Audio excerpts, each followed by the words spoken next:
بسم اللہ الرحمن الرحیم۔ میں ہومیو ڈاکٹر محمد عثمان غنی اپنے یوٹیوب چینل پر آپ سب کو خوش آمدید کہتا ہوں۔ ہمارا آج کا موضوع رمضان المبارک ہے کہ رمضان شریف کیسے گزارنا ہے، خاص طور پر ڈائٹ کے حوالے سے، یعنی ایسی ڈائٹ ہو جس سے ہماری صحت بھی برقرار رہے اور آنے والے جو امراض ہیں، شوگر ہے، بلڈ پریشر ہے، ہارٹ ڈیزیز ہیں، ان سے بھی ہم بچ سکیں۔ اس سلسلے میں چند ایک گزارشات ہیں کہ آپ اپنی سحری اور افطاری کو مختصر کیجیے، زیادہ لوازمات اختیار نہ کیجیے، خاص طور پر کاربوہائیڈریٹس کا استعمال کم سے کم کیجیے۔ اگر آپ دل کے امراض سے بچنا چاہتے ہیں، شوگر اور بلڈ پریشر سے مستقل طور پر نجات چاہتے ہیں، تو اس کا ایک ہی حل ہے کہ آپ اس رمضان شریف کو ہمارے مینیو کے مطابق گزاریں۔ یہ مینیو کیا ہے، مختصراً میں آپ کو بتاتا ہوں۔ آپ میری اس ویڈیو کو بڑے غور سے سنیے اور اپنے دوست احباب تک بھی پہنچائیے، تاکہ آپ کے اس عمل کی وجہ سے کسی کا اگر فائدہ ہو جائے تو یقیناً آپ کے لیے یہ صدقہ جاریہ ہے۔ ہماری بدقسمتی ہے کہ ہم رمضان شریف میں پہلے سے زیادہ کھاتے ہیں۔ سحری میں بھی کئی ڈشز ہوتی ہیں اور افطاری کا تو آپ نہ پوچھئے، غیر معیاری اشیاء کی بھرمار ہوتی ہے، گھر میں بھی بنائی جاتی ہیں اور بازار سے بھی خریدی جاتی ہیں۔ ہمیں یقیناً رمضان شریف کا تو فائدہ ہوتا ہے، ہمارے گناہوں کی بخشش ہوتی ہے، ہماری نجات کا یہ ذریعہ ہے، لیکن جسمانی طور پر ہم بہت سے امراض کو اپنے اندر لے جاتے ہیں۔ غیر معیاری آئل کے اندر بنی ہوئی چیزیں جو بازار سے ہم لے کر آتے ہیں، انہی کی وجہ سے بلڈ پریشر، شوگر اور ہارٹ ڈیزیز بنتی ہیں۔ تو آپ ارادہ کیجئے کہ ہم نے انشاءاللہ اس رمضان میں بازار سے بنی ہوئی کوئی چیز جو ہے وہ گھر لے کر نہیں آنی ہے، اپنے گھر میں آپ بنائیں۔ بہتر ہے کہ آپ افطاری کو مختصر کیجئے، ایک یا دو چیزیں ہی بنائیں۔ جتنے زیادہ لوازمات ہوں گے، اوور ایٹنگ ہوگی اور اس کے مسائل کا سامنا آپ کو کرنا پڑے گا۔ جو لوگ رمضان شریف کے روزے صحیح رکھتے ہیں، یعنی اوور ایٹنگ نہیں کرتے، وہ انشاءاللہ پورا سال امراض سے محفوظ رہیں گے۔ نہ تو وہ ڈاکٹروں کے پاس جاتے ہیں، نہ انہیں کسی ٹیسٹ کی ضرورت پیش آتی ہے۔ ہمارے اسپتالوں میں جو رش ہے، اس کی وجہ یہ ہے کہ ہم اس مہینے کو انجوائے کرتے ہیں کھانے پینے کے لحاظ سے۔ ضرورت اس بات کی ہے کہ ہمارے پڑھے لکھے لوگوں کو بھی پتہ ہو کہ ہم نے کیا کھانا ہے اور کیا نہیں کھانا ہے۔ تو میں آپ کی خدمت میں گزارش کروں گا سحری کے حوالے سے کہ آپ نے سحری کے وقت کیا کھانا ہے۔ اگر آپ اپنا وزن کم کرنا چاہتے ہیں، بلڈ پریشر سے نجات چاہتے ہیں، شوگر سے نجات چاہتے ہیں، کولیسٹرول کا جو بڑا ہوا ویلیوز ہیں ان کو کم کرنا چاہتے ہیں اور نارمل کرنا چاہتے ہیں، تو اس مہینے سے بہتر آپ کو شاید کوئی اور علاج نہ ملے۔ صبح سحری میں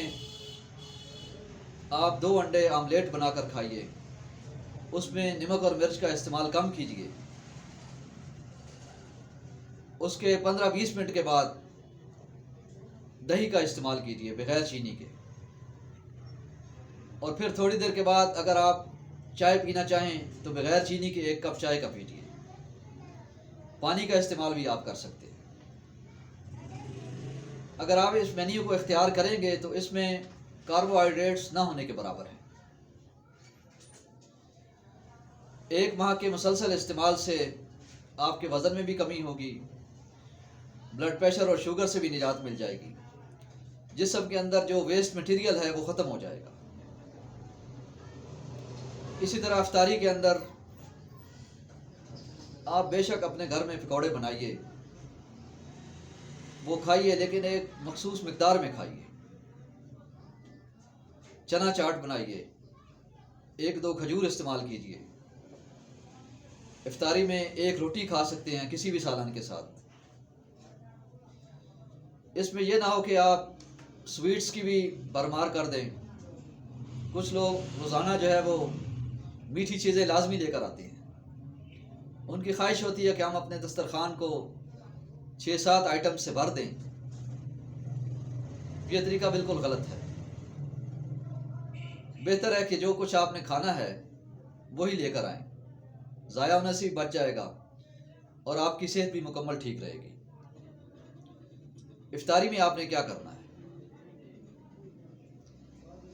इफ्तारी में आप खजूर खाएं, 1 रोटी खा लें, चना चाट खा लें, फिर घंटे के बाद आप 1 कप चाय का पी लें बगैर चीनी के।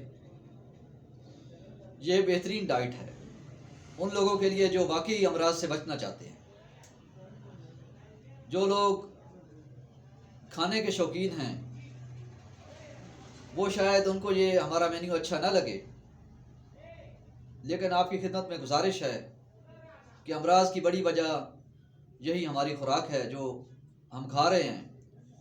पूरा साल तो हम बगैर किसी रुकावट के खाते हैं, गैर मियारी आयल इस्तेमाल करते हैं, कार्बोहाइड्रेट्स का बेतहाशा इस्तेमाल करते हैं। जहाँ जाते हैं वहाँ चाय पीने की ख्वाहिश रखते हैं हम कि अगला बंदा हमें चाय पिलाए। अमराज की बड़ी वजह यही है। इस रमज़ान को अपने लिए जहाँ आप निजात का ज़रिया बना रहे हैं, दुनिया और आखिरत की कामयाबी है इसके अंदर, वहाँ इसको ऐसा गुजारिए कि 30 दिनों में आपके कोलेस्ट्रॉल का मसला ठीक हो जाए, हार्ट डिजीज़ ख़त्म हो जाए, शुगर ख़त्म हो जाए। और ये हो सकता है। हमने जो जहन बनाया हुआ है कि मेडिसिन खानी है फिर ही हमने ठीक होना है, हमारी सोच गलत है। आप इस माह को हमारे मेन्यू के मुताबिक गुजारिए। जो लोग अंडा नहीं खाते, जिनको मसला होता है, वो हमसे रब्ता करें, हम उनका मुतबादिल बता देंगे उसको। आपको भूखा नहीं रखेंगे इंशाअल्लाह, सहरी में भी और इफ्तारी में भी। लेकिन लो कार्बोहाइड्रेट्स डाइट लें। बहुत से अमराज का ये हल है। जहाँ आपने सहरी और इफ्तारी में अपने लिए दुआ करनी है, मेरे लिए भी दुआ कीजिए, पूरी उम्मत मुस्लिमा के लिए कीजिए। अल्लाह ताला हम सब की बख्शिश फरमाए, हम सब पे रहम फरमाए। रमज़ान मुबारक में भी इंशाअल्लाह मुख्तसर सी वीडियोस आपकी खिदमत में पेश करता रहूँगा। लेकिन आपने से जो लोग हमारे मेन्यू पे अमल करें वो मुझे ज़रूर बताएं कि हमने इस पे अमल किया है, इसका कोई नुकसान नहीं है। और एक और बात मैं आपको बताना चाहता हूँ कि तकरीबन 13 घंटे का ये रोज़ा है। कोशिश कीजिए इसका दौरानिया बढ़ाएं। आप सुबह सहरी जो है वो घंटा 1.5 घंटा पहले आप कर लें, ताकि फास्टिंग टाइम आपका बढ़ जाए और आप ज़्यादा बेनिफिट उठाएं। इफ्तारी में जो पानी आपने इस्तेमाल करना है वो सादा पिएं, उसमें लीमू के चंद कतरे भी डाल दें, ज़बरदस्त आपको फ़ायदा होगा। जिन लोगों ने इफ्तारी और सहरी ज़ुबान के जायके के लिए करनी है, यकीन कीजिए वो रमज़ान में ही मुख्तलिफ मसाइल का शिकार हो जाते हैं और मुस्तकिल तौर पर ब्लड प्रेशर, शुगर और हार्ट डिजीज़ में मुब्तला हो जाते हैं। तो बार बार कहने का मकसद यही है कि इन 30 दिनों को ऐसा गुजारिए कि आप जिस्मानी तौर पर मुकम्मल सेहतयाब हो जाएं और आने वाले वक्त में भी इंशाअल्लाह आप इन मसाइल को फेस नहीं करेंगे। अपनी दुआओं में मुझे भी याद रखिए। अल्लाह ताला आप सब पे रहम फरमाए, अल्लाह ताला पाकिस्तान पे भी रहम फरमाए। अस्सलाम वालेकुम।